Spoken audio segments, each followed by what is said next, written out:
Welcome friends, स्वागत है आपका। Today we shall talk about prime minister and council of ministers. देखिए, according to 74 article 74 in the Indian constitution, it describe that कि भारत का एक प्रधानमंत्री प्राइम मिनिस्टर होगा एंड उसकी हेल्प के लिए एक काउंसिल ऑफ मिनिस्टर होगी, ठीक, जो उसके कार्य को, उसके कामों को या उसके वर्क को आगे बढ़ाने में हेल्प करेगी। अब देखिए आर्टिकल 74, इसमें कहा गया है अपॉइंटमेंट ऑफ द पीएम, कि भाई पीएम का यानी प्राइम मिनिस्टर का अपॉइंटमेंट कौन करता है, नियुक्ति, जिसे हिंदी में कहा जाता है नियुक्ति, कि इसका अपॉइंटमेंट कौन करता है। देखिए आर्टिकल 74, इसके अंदर ये बताया गया है कि प्राइम मिनिस्टर की अपॉइंटमेंट प्रेसिडेंट करते हैं। It appoint by the president of India. देखिए अब किसे नियुक्त करते हैं कि भाई जो मेजोरिटी ग्रुप से रिलेट हो और जिसके पास मेजोरिटी हो, वो उस पर्सन को प्रेसिडेंट प्राइम मिनिस्टर की पोस्ट के लिए अपॉइंट करते हैं, ठीक है। अब देखिए प्राइम मिनिस्टर के फंक्शंस एंड पावर्स की अगर बात कर लें, now we shall talk about function and powers of the PM prime minister. Formation of the council of minister. देखिए formation of the council of minister, इसके अंदर यह है कि जब प्राइम मिनिस्टर को अपॉइंट कर लिया जाता है तो प्राइम मिनिस्टर की हेल्प के लिए, उसके कार्य को आगे बढ़ाने के लिए, उसके काम को आगे बढ़ाने के लिए एक ऐसी काउंसिल होनी चाहिए जो उसको समय समय पर, टाइम टू टाइम उसको एडवाइस देती रहे और उसके काम में हेल्प करती रहे। तो इसके लिए क्या होता है, फॉर्मेशन के लिए, कि ये उन पर्सन्स को अपॉइंट करवाते हैं।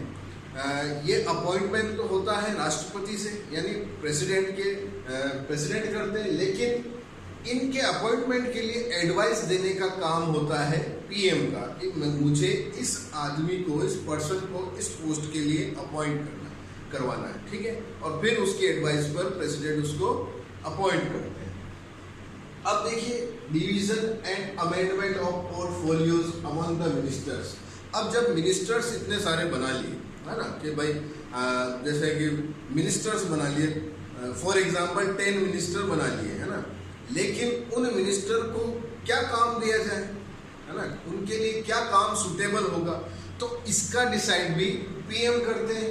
और उनको उनके कार्यों का और उनके पोर्टफोलियोज यानी उनके विभागों का जो वितरण होता है वो भी प्राइम मिनिस्टर के हाथ में होता है, वो करते हैं, ठीक है। और इसके अंदर ये सलाह देते हैं प्रेसिडेंट को, और प्रेसिडेंट इसकी सलाह के अकॉर्डिंग उनमें ये डिवीजन डिवाइड करते हैं, ठीक है, okay. Now we shall talk about directing the functioning of the council of the minister. अब देखिए काउंसिल ऑफ द मिनिस्टर, जब मिनिस्टर्स की एक काउंसिल बन गई तो उस काउंसिल को डायरेक्ट करने का जो भी रिस्पॉन्सिबिलिटी होती है वो भी इनके हाथ में होती है। ये अपने उस काउंसिल ऑफ मिनिस्टर का प्राइम लीडर होता है और ये उसकी कहते हैं, उसको डायरेक्ट करते हैं, उनकी अध्यक्षता करते हैं, जो भी मीटिंग्स वगैरह होती हैं उनकी ये अध्यक्षता करते हैं प्राइम मिनिस्टर, ओके। नेक्स्ट है coordination between various departments of the government.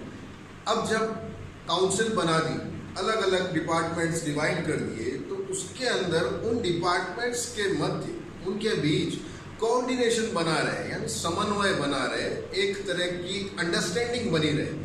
तो ये काम भी इनके हाथ में होता है, प्राइम मिनिस्टर के हाथ में। ये टाइम टू टाइम अपने मिनिस्टर्स को गाइड करते रहते हैं, जिसके उस गाइडेंस को फॉलो फिर मिनिस्टर करते हैं, ओके। अब देखिए leader of the LS means Lok Sabha, की leader of the Lok Sabha, prime minister जो होते हैं ये लोकसभा के सुप्रीम लीडर होते हैं, यानी कि लोकसभा का नेता कह सकते हैं इनको। और लोकसभा के अंदर इनका ये काम होता है कि ये अपनी नीतियों को, अपनी पॉलिसीज को पूरे हाउस को बताए और उसका डायरेक्शन करे और ये लीडरिंग करे, है ना। तो ये लीडिंग करते हैं, इस कारण इनको लीडर ऑफ द लोकसभा कहते हैं। ये लोकसभा के नेता होते हैं, लीडर होते हैं। देखिए नेक्स्ट है establishing inter relationship between the president and the cabinet. अब देखिए कैबिनेट और प्रेसिडेंट की बात हुई है, कैबिनेट और प्रेसिडेंट, इसके अंदर यूं होता है कि प्राइम मिनिस्टर जो होते हैं ये कैबिनेट एंड प्रेसिडेंट इनके बीच, यानी बिटवीन कैबिनेट एंड प्रेसिडेंट इनके बीच ये एक तरह से एक मतलब इनको जोड़े रखने का काम करते हैं। एक मीडिएटर का काम होता है इनका कि भाई जैसे कैबिनेट की मीटिंग्स के बारे में इनको इन्फॉर्मेशन देना है प्रेसिडेंट को, या प्रेसिडेंट का कोई जो एडवाइस आई है या उनका सजेशन आया है ये कैबिनेट को बताना है, या किसी मिनिस्टर को यदि प्रेसिडेंट से मिलना है तो उससे पहले इससे इनको इन्फॉर्म करना जरूरी होता है। इसलिए ये इंटर रिलेशनशिप बनाए रखते हैं between president and cabinet. Okay, अब देखिए मेकिंग अपॉइंटमेंट्स। इसके अंदर यूं होता है कि जैसे कि प्रेसिडेंट जो होते हैं ये इनकी एडवाइस से, प्राइम मिनिस्टर की एडवाइस से, इनके सजेशन से सभी मिनिस्टर्स को अपॉइंट करते हैं। ओके, है ना, कि भाई इस डिपार्टमेंट के लिए ये मिनिस्टर, उस डिपार्टमेंट के लिए ये मिनिस्टर। तो इसके अकॉर्डिंग ये अपॉइंटमेंट का जो पावर होता है मिनिस्टर्स का, ये भी इनके हाथ में होता है, क्योंकि इनकी एडवाइस को ही प्रेसिडेंट मानते हैं। Now we shall talk about council of the ministers.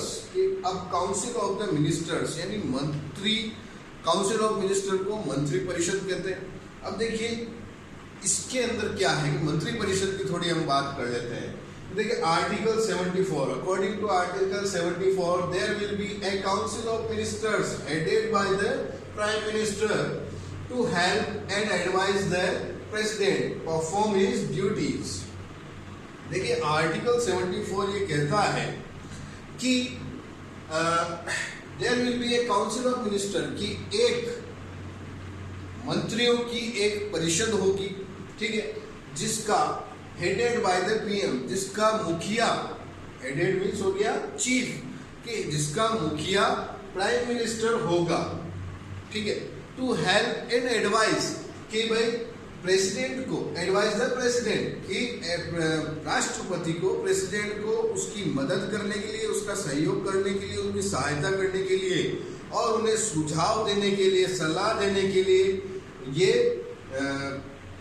Council of minister होती है। आर्टिकल 74 में ये कहा गया है कि एक मंत्री परिषद होगी, ठीक है, जिसका मुखिया एक प्राइम मिनिस्टर होगा, जो समय समय पर प्रेसिडेंट को, राष्ट्रपति को उसके कामों में, उसके कार्य में हेल्प करेंगे और उन्हें एडवाइस देंगे, ठीक है।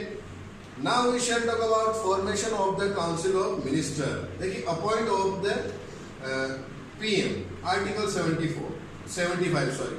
देखिए आर्टिकल 75 ये कहता है कि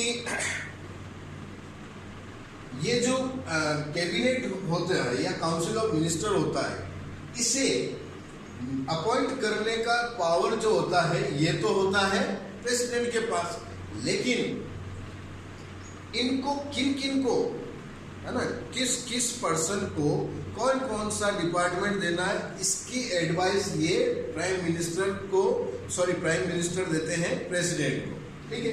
तो appointment of the PM article 75, इसके अकॉर्डिंग अब जैसे ये इन्होंने पीएम प्राइम मिनिस्टर ने एडवाइस दी, लेकिन अब इसमें ये होता है कि प्राइम मिनिस्टर को अपॉइंट करने की पावर भी प्रेसिडेंट के पास होती है, ठीक है। अब देखिए selection of the ministers by the PM, वही चीज जो मैं आपको पहले बता चुका हूं, है ना, कि भाई सिलेक्शन पीएम सेलेक्ट करते हैं अपने मिनिस्टर्स को, ठीक है, कि भाई कि मुझे किस डिपार्टमेंट के लिए कौन सा मिनिस्टर या कौन सा पर्सन सूटेबल रहेगा, तो इसका सिलेक्शन करने का पावर भी पीएम के पास होता है, ठीक है। तो अपने इस सिलेक्शन के पावर का यूज करके वो अपने मिनिस्टर्स को अपॉइंट करते हैं। Now we shall talk about distribution of portfolios among the minister, ठीक है। वही बात वापस रिपीट होगी कि भाई कि अब जब मिनिस्टर्स को अपॉइंट कर दिया तो मिनिस्टर्स को उनके काम क्या देने, है ना, कौन सा उनको डिपार्टमेंट देना है, कौन सा पोर्टफोलियो देना है, तो इसका डिस्ट्रीब्यूशन भी इन सभी मिनिस्टर्स के बीच भी प्राइम मिनिस्टर करते हैं, ठीक है। अब देखिए क्वालिफिकेशन ऑफ द मिनिस्टर्स, कि मिनिस्टर्स की क्वालिफिकेशन क्या होनी चाहिए। कि अब इसमें यूं होता है कि जैसे प्राइम मिनिस्टर अपनी चॉइस से मिनिस्टर सेलेक्ट करते हैं, उसके बाद क्या होता है कि मिनिस्टर तो सेलेक्ट हो जाते हैं, लेकिन अब वो जो मिनिस्टर होते हैं वो लोकसभा के अंदर कोई एक पोस्ट उनकी होनी चाहिए। लोकसभा में वो मतलब पोस्ट उनकी होनी चाहिए, वो चुने हुए एमपी हो। और उसके बाद यदि वह नहीं है ना, इफ अगर वह किसी पोस्ट पर नहीं है लोकसभा में, वो मेंबर नहीं है, तो उन्हें बिटवीन 6 मंथ 6 महीने के बीच के अंदर, मतलब 6 महीने के अंदर उनको मेंबरशिप लेनी नेसेसरी होती है, कि भाई उनको लोकसभा की मेंबरशिप लेना कंपलसरी हो जाता है। तो 6 महीने के अंदर अंदर उनको लोकसभा का मेंबर होना नेसेसरी। अगर नहीं हो पाते तो उनका जो ये पोस्ट होती है वो चली जाती है। अब आगे देखिए auth taking by the ministers, कि भाई जो ओथ शपथ, मिनिस्टर जो शपथ लेते हैं, अब इनको जो शपथ दिलाते हैं वो दिलाते हैं, इनको ओथ दिलाने वाले होते हैं प्रेसिडेंट, शपथ दिलाने वाले राष्ट्रपति होते हैं। और ये मिनिस्टर्स जो होते हैं 2 तरह की शपथ लेते हैं, 2 तरह की ओथ लेते हैं, जिसके अंदर पहला तो होता है कि अपनी पोस्ट, भाई जो मैं ये मिनिस्टर मंत्री पद की शपथ लेता हूँ। और सेकंड होता है कि सीक्रेसी, सीक्रेसी मीन्स गोपनीयता, कि भाई मैं अपने काम को किसी के सामने उसे पब्लिकली नहीं करूंगा या उसकी पब्लिसिटी नहीं करूंगा, उनको सीक्रेट रखूंगा। यानी कि जो काम मुझे दिए गए हैं उनका मैं पालन करूंगा और उनको सीक्रेट रखूंगा, और उन सीक्रेट काम को फिर मैं अपने अकॉर्डिंग करूंगा। ओके, तो ये इस तरह की ऑथ इनको दिए जाते हैं। फिर है टेन्योर की बात करें, tenure of the council of ministers, कि भाई इन मंत्रियों का कार्यकाल कितना होता है। जनरली इनका जो टेन्योर होता है वो 5 इयर्स का होता है। आफ्टर दैट अगर लोकसभा के अंदर ऐसा कोई बिल आ जाए या ऐसा कोई प्रपोजल आ जाए जिसके अंदर ये अविश्वास प्रस्ताव जैसी बात हो जाए कि भाई हमें इनके ऊपर बिलीव नहीं है, ट्रस्ट नहीं है, तो उसके अंदर फिर क्या होता है कि इनको टाइम से पहले ही पूरी मंत्रिपरिषद पूरी बर्खास्त हो जाती है। ओके, इसके अंदर जैसे कि अगर एक मिनिस्टर के ऊपर जैसे कि प्रपोजल पास हो जाए तो सारा मंत्री परिषद, सारी काउंसिल ऑफ मिनिस्टर को भी अपनी पोस्ट से इस्तीफा देना पड़ता है, रेजिग्नेशन देना पड़ता है। ओके, सैलरीज एंड अलाउंसेस, देखिए इनकी सैलरीज और अलाउंसेस की बात करें कि इनके वेतन और भत्ते क्या होते हैं, कैसे होते हैं। इनके वेतन और भत्ते जो होते हैं, सैलरीज और अलाउंसेस, ये टाइम टू टाइम हाउस के अंदर डिसाइड होते रहते हैं। इनके ऊपर नए नए बिल आते रहते हैं और इनको सारी जो गवर्नमेंट फैसिलिटीज है वो प्रोवाइड की जाती है। Okay, now we shall talk about categories of minister. देखिए कैटेगरीज ऑफ मिनिस्टर के अंदर बात करें तो 3 टाइप्स ऑफ मिनिस्टर्स होते हैं, कि 3 तरह की कैटेगरी होती है इनकी। फर्स्ट होते हैं कैबिनेट मिनिस्टर, सेकंड होता है स्टेट मिनिस्टर एंड थर्ड होते हैं डिप्यूटी मिनिस्टर। एक कैबिनेट मिनिस्टर, ये सुप्रीम कैबिनेट, ये एक सुप्रीम मिनिस्टर होते हैं, यानी फर्स्ट रैंक के मिनिस्टर होते हैं। और सेकंड इनसे जो नीचे, उनके नीचे जो होते हैं वो स्टेट मिनिस्टर होते हैं, ठीक है। और उनसे भी नीचे जो होते हैं वो होते हैं डिप्यूटी मिनिस्टर। अब देखिए इन कैबिनेट मिनिस्टर को, इनका एक इंडिपेंडेंट डिपार्टमेंट होता है जिसके अंदर ये सारा काम करते हैं और अपने उस डिपार्टमेंट के हेड ऑफ होते हैं। ओके, और फिर जो सेकंड जो मिनिस्टर होता है स्टेट मिनिस्टर, ये इनके अंडर होते हैं, है ना, ये सेकंड लेवल के जो मिनिस्टर होते हैं। इनके पास जरूरी नहीं है कि इनका खुद का डिपार्टमेंट हो या ना हो, ये इनकी हेल्प करते हैं कैबिनेट मिनिस्टर की। और इन दोनों मिनिस्टर की हेल्प करने के लिए जो थर्ड लेवल के जो मिनिस्टर होते हैं वो डेप्यूटी मिनिस्टर होते हैं, इनको उप मंत्री कहते हैं, और स्टेट मिनिस्टर को राज्य मंत्री कहते हैं। ये डिप्यूटी मिनिस्टर इन दोनों मिनिस्टर्स की हेल्प करते हैं इनके वर्क के अंदर। Okay, now we shall talk about powers of the cabinet, formation of national policy. देखिए, राष्ट्रीय नीतियां जो होती है, नेशनल पॉलिसी या योजनाएं जो होती है, इनका फाउंडेशन करने का काम भी मिनिस्टर्स या कैबिनेट के हाथों में होता है ना, कि भाई हमें कौन सी ऐसी पॉलिसी बनानी है जो पब्लिक वेलफेयर का काम करे, और इन सब के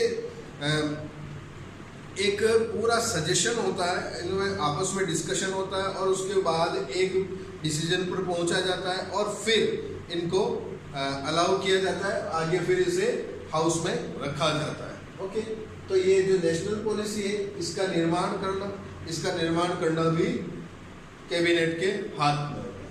now we shall talk about control upon formation of laws, कि भाई लॉज यानी कानून के ऊपर देखिए कंट्रोल की बात आई है। कंट्रोल के अंदर क्या होता है कि कानून के अंदर यदि ऐसा कोई लॉ बना हुआ है जिसके कारण पब्लिक वेलफेयर या कोई नई पॉलिसीज को मतलब कि पूरा फोर्स नहीं कर सकते, तो उसको हटाने का या उनको और उसके अंदर कुछ और जोड़ने का ये जो प्रोविजन होता है या इनका जो प्रपोजल होता है, ये मिनिस्टर्स ही हाउस के अंदर रखते हैं।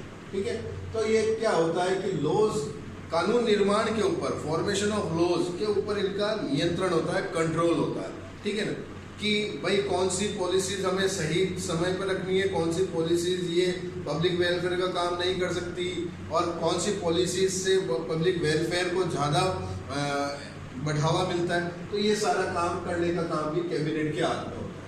अब देखिए, supreme control on national executive, कि भाई सुप्रीम कंट्रोल, एक बड़ा नियंत्रण इनके हाथों में होता है जो राष्ट्रीय कार्यपालिका होती है। जैसे कि भाई मैंने आपको प्रेसिडेंट के एक चैप्टर में बताया था कि वो एक केवल जो प्रेसिडेंट होते हैं वो नाम मात्र के उनके पास पावर्स होती है, जबकि उनकी पावर्स का यूज कौन करते हैं, पीएम और कैबिनेट। ठीक है, पीएम और कैबिनेट उनकी पावर का यूज करते हैं, इसलिए ये supreme control on national executive, कि भाई राष्ट्रीय कार्यपालिका शक्ति के ऊपर वास्तविक जो नियंत्रण होता है, सुप्रीम कंट्रोल जो होता है वो कैबिनेट के हाथ में होता है।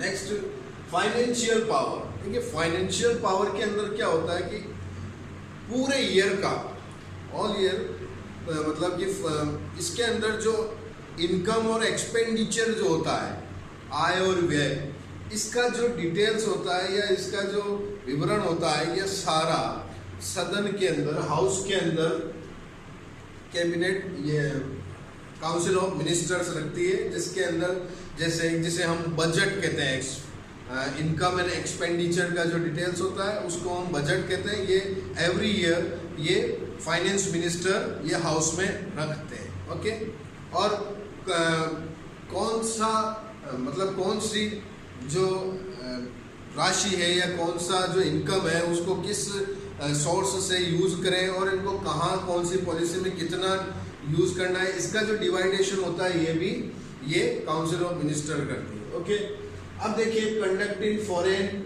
अफेयर्स। देखिए, किसी भी कंट्रीज की प्रोग्रेस के लिए it is very necessary to every country's progress that, कि भाई हमें हमारे जो फॉरेन अफेयर्स हैं यानी विदेशी संबंध है वो कैसे होने चाहिए, विदेशों से जो बिहेव होता है या व्यवहार होता है, फॉरेन पॉलिसी, उसका भी कंडक्ट करने का जो पावर होता है या ये भी इनके पास होती है, कैबिनेट के पास। ये ही टाइम टू टाइम विदेशों से, फॉरेन से अपने रिलेशनशिप को अच्छी तरह से मेंटेन रखते हैं और उनसे जैसे काफ़ी सारे कह सकते हैं उसको ट्रीटीज होती है, समझौते होते हैं, जैसे कि व्यापार से संबंधित फॉर ट्रेड, है ना, और भी तरह से जैसे कि व्यापार हो गया, various forms of art, culture and literature. तो ये जो सारा जो रिलेशनशिप होता है ये मेंटेन रखने का काम भी इनके पास होता है, कैबिनेट मिनिस्टर, कैबिनेट के पास। Okay, power regarding appointments. अब पावर रिगार्डिंग अपॉइंटमेंट्स, अब ये कौन सी पावर है? देखिए अपॉइंटमेंट्स कि भाई जो मुख्य जो एग्जीक्यूटिव्स होते हैं, है ना, जो पूरे कंट्रीज के अंदर जो एडमिनिस्ट्रेटिव जो सर्विस है या एडमिनिस्ट्रेटर जो है, इनका अपॉइंटमेंट करने का पावर भी इनके हाथ में होता है। क्योंकि ये प्रेसिडेंट को टाइम टू टाइम एडवाइस देते हैं कि इस पोस्ट के ऊपर ये पर्सन सुटेबल रहेगा, है ना। कि जैसे कि भाई कह सकते हैं हम कि जैसे गवर्नर का अपॉइंटमेंट होता है, हाँ, और जजेस जो होते हैं सुप्रीम कोर्ट के, हाई कोर्ट के, इनका अपॉइंटमेंट होता है। तो इनके अंदर भी एडवाइस देने का काम कैबिनेट के हाथ में होता है। ओके, तो आप लोग इनका स्टडी करें और न समझ में आए तो हमें पूछें। That's all for today. Thank you friends.